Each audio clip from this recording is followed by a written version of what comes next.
ಚಿಕ್ಕಬಳ್ಳಾಪುರ ಲೋಕಸಭಾ ಕ್ಷೇತ್ರದ ಬಿಜೆಪಿ ಅಭ್ಯರ್ಥಿ ಸುಧಾಕರ್ ಅವರು ಚಿಕ್ಕಬಳ್ಳಾಪುರ ಜಿಲ್ಲಾಧಿಕಾರಿ ಕಚೇರಿಯಲ್ಲಿ ಇಂದು ನಾಮಪತ್ರ ಸಲ್ಲಿಸಿದ ನಂತರ ದೇವನಹಳ್ಳಿಗೆ ಆಗಮಿಸಿ ಸಮನ್ವಯ ಸಮಿತಿ ಸಭೆಯಲ್ಲಿ ಭಾಗವಹಿಸಿದರು.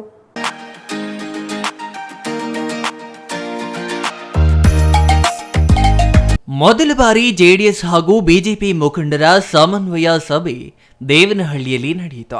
ದೇವನಹಳ್ಳಿ ಹೊರವಲಯದ ಖಾಸಗಿ ಕಲ್ಯಾಣ ಮಂಟಪದಲ್ಲಿ ಬಿಜೆಪಿ ಹಾಗೂ ಜೆಡಿಎಸ್ ಮುಖಂಡರ ಸಭೆ ಆಯೋಜಿಸಲಾಗಿದ್ದು, ಸಮನ್ವಯ ಸಭೆಯನ್ನು ಬಿಜೆಪಿ ಅಭ್ಯರ್ಥಿ ಡಾಕ್ಟರ್ ಕೆ ಸುಧಾಕರ್ ಹಾಗೂ ಜೆಡಿಎಸ್ ರಾಜ್ಯ ಯುವ ಘಟಕದ ಅಧ್ಯಕ್ಷ ನಿಖಿಲ್ ಕುಮಾರಸ್ವಾಮಿ ಉದ್ಘಾಟಿಸಿದರು.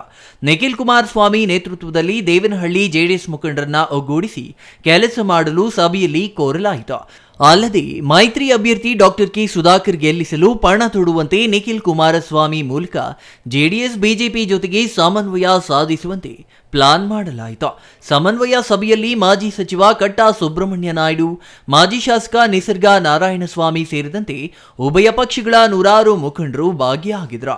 ದೇವನಹಳ್ಳಿಯಲ್ಲಿ ಬಿಜೆಪಿ ಜೆಡಿಎಸ್ ಸಮನ್ವಯ ಸಭೆಯಲ್ಲಿ ಭಾಗವಹಿಸಿ ನಿಖಿಲ್ ಕುಮಾರಸ್ವಾಮಿ ಮಾತನಾಡಿ, ಮಾಜಿ ಸಿಎಂ ಕುಮಾರಣ್ಣ ಅವರು ನಿನ್ನೆ ಸಂಸದರ ಮನೆಗೆ ಹೋಗಿ ಸೌಹಾರ್ದಯುತ ಭೇಟಿ ಮಾಡಿದ್ದಾರೆ. 5 ವರ್ಷಗಳ ಕಹಿ ಘಟನೆಗಳನ್ನ ಮರೆತು ಒಂದಾಗಬೇಕು ಅಂತ ಅರ್ಧ ಗಂಟೆಗೂ ಅಧಿಕ ಕಾಲ ಮಾತನಾಡಿದ್ದಾರೆ ಎಂದ್ರ. ಸುಮಲತಾ ಮೇಡಮ್ ಅವರು ನಮಗೆ ಬೆಂಬಲ ಸೂಚಿಸುವ ವಿಶ್ವಾಸವಿದೆ. 3-4 ದಿನಗಳಲ್ಲಿ ಎಲ್ಲರಿಗೂ ಗೊತ್ತಾಗುತ್ತದೆ. ಚಿಕ್ಕಬಳ್ಳಾಪುರ ಜೆಡಿಎಸ್ ಮಾಜಿ ಶಾಸಕ ಬಚ್ಚೇಗೌಡ ಕಾಂಗ್ರೆಸ್ ಸೇರ್ಪಡೆ ವಿಚಾರಕ್ಕೆ ಪ್ರತಿಕ್ರಿಯಿಸಿದ ನಿಖಿಲ್ ಕುಮಾರಸ್ವಾಮಿ, ಬಚ್ಚೇಗೌಡರು ನಮ್ಮ ಪಕ್ಷದ ಹಿರಿಯರು. ಅವರ ಬಳಿ ನಮ್ಮ ತಂದೆ ಹಾಗೂ ನಾನು ಮಾತನಾಡಿದ್ದೆ. ಅವರ ತೀರ್ಮಾನದ ಬಗ್ಗೆ ನಾನು ಏನು ಮಾತನಾಡಲ್ಲ ಎಂದು ನಿಖಿಲ್ ಹೇಳಿದರು. ನಮ್ಮ ಪರವಾಗಿ ಅಂತಕ್ಕಂಥದ್ದಕ್ಕೆ ಈಗಾಗಲೇ ಹಲವಾರು ಜಾಯಿಂಟ್ ಮೀಟಿಂಗ್ಗಳು ಮಾಡ್ತಾ ಇದ್ದೇವೆ. ಹಾಗಾಗಿ ಎಲ್ಲರಲ್ಲೂ ಒಂದು ಒಗ್ಗಟ್ಟಿದೆ.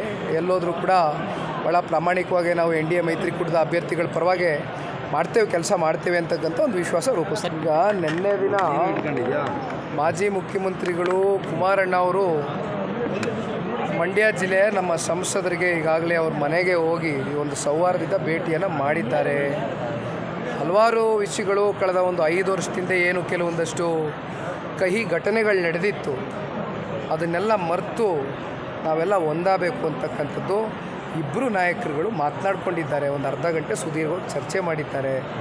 ಹಾಗಾಗಿ ಸುಮಲತಾ ಮೇಡಮ್ ಅವರು ಕೂಡ ನಮಗೆ ಬೆಂಬಲ ಸೂಚಿಸ್ತಾರೆ ಅಂತಕ್ಕಂಥದ್ದು ವಿಶ್ವಾಸ.